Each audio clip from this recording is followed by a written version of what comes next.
Hello, welcome to this video on the distinction between liberty and freedom in early Western civilization. Since we often use these terms, liberty and freedom, synonymously, let's begin by making some definitions.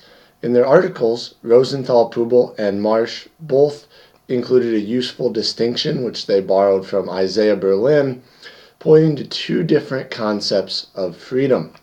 First is the concept of positive freedom, and we'll use this as our definition of liberty in early Western civilization. In positive freedom, an individual is bound by internal restraints, a self-enforced code of right and wrong, and external restraints may be present, but they're only secondary to the internal restraints.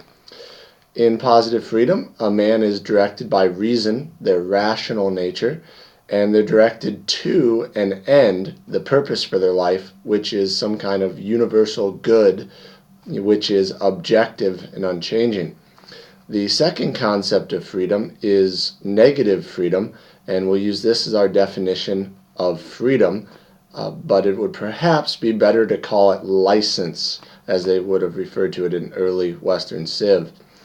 And negative freedom is the absence of external restraints. So these are things imposed on the individual from outside, like laws created by a government, a police force, a prison. And so this also probably means the absence of internal restraints on an individual because they are being directed probably by their desires. And an individual decides what they consider the good themselves.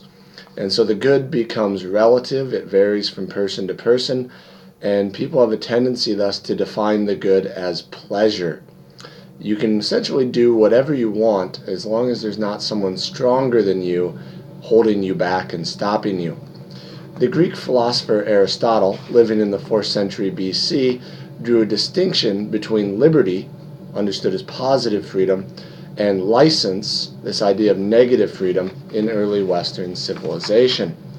Aristotle promoted freedom and strongly condemned license.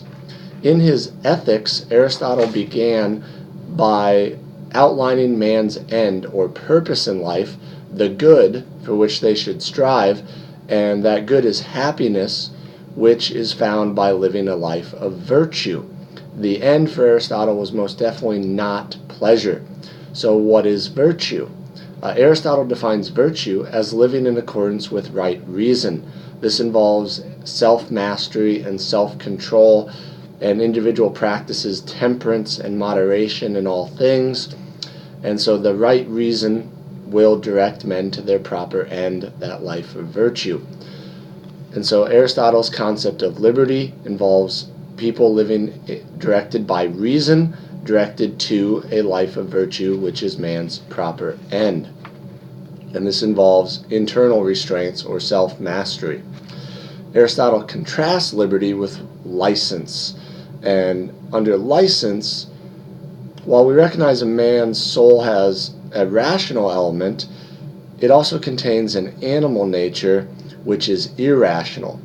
And license is when we allow this animal nature to direct the human by their appetites. So they're directed by appetites, and they're directed to bodily pleasures as their end.